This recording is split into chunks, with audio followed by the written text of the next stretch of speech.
Making a quick video of my 250-gallon pond, and more specifically just providing an explanation of how my filtration system works. So take a look down here. I have a basket covering the output of the pond into the filter. So just move that aside, and then see if we could look down here. Kind of hard to see with the reflection, but the intake's right there. Just a bulkhead at the bottom of the pond. Hopefully you can see that somewhat.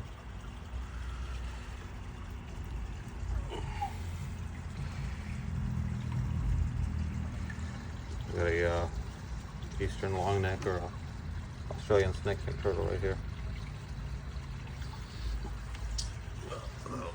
You can see that pipe goes underneath the pond,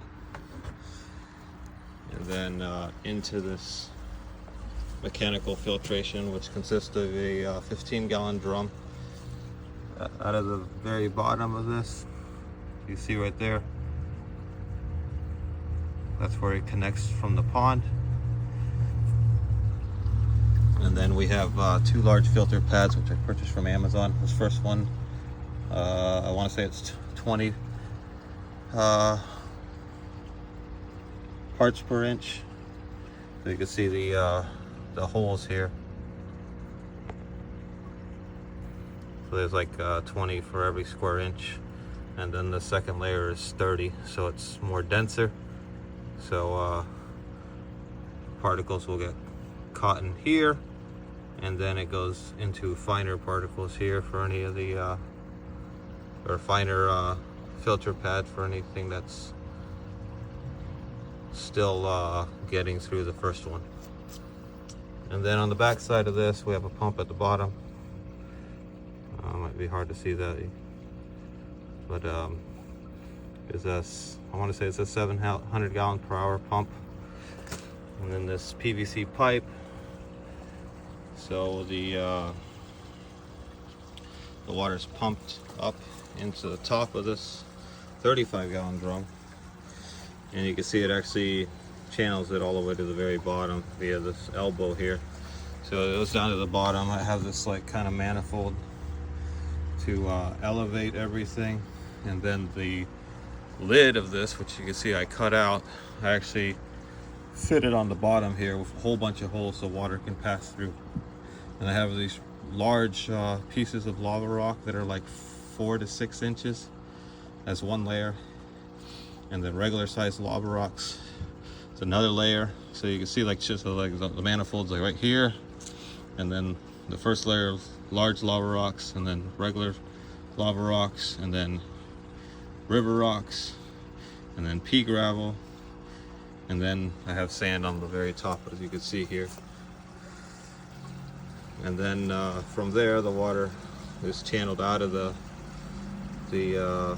filter into this little bog. I'll show you that in a second. And you can see there's this PVC in the center, so I could actually attach a hose to a wet dry vac or a shop vac and have it to where it's blowing air in here, and I could use that to clean this out. So how I do that is basically, again, just fit it on over here, and I just kind of hold it in place with my hand, and that will force the air all the way down to the very bottom, and it pushes all the debris up.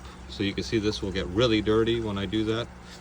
And then I'll turn off the filter system, obviously, and then I just connect an attachment to one of these elbows while the other one is pointing straight up, and then I'll just channel all the waste out of the pond. Maybe I'll make a video of that at some point. But you can see I have this bog filter here. So I have a bunch of plants, as you can see in there. I got cattails, I got papyrus, and just some other random stuff that I've collected from local wetlands around Central Florida.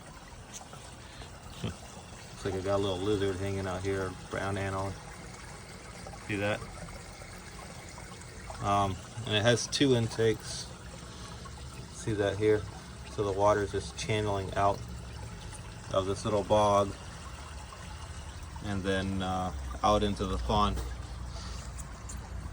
So the thought process with this whole system is that first 15-gallon filter, that's just for mechanical filtration, so that allows any of the large waste and trap that large waste prior to going into the gravel filter, which is a 35-gallon one in the back there. And then this bog filter.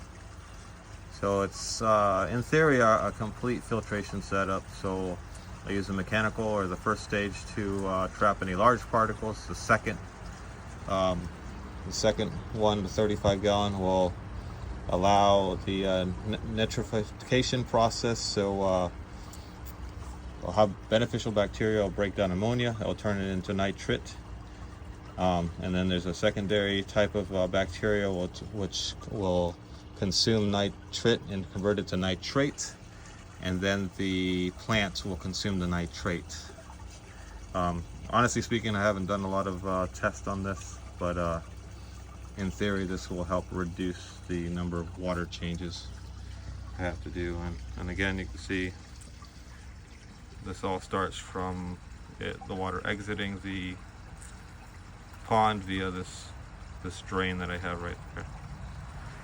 So hopefully that helps anyone that is interested in designing their own filtration system.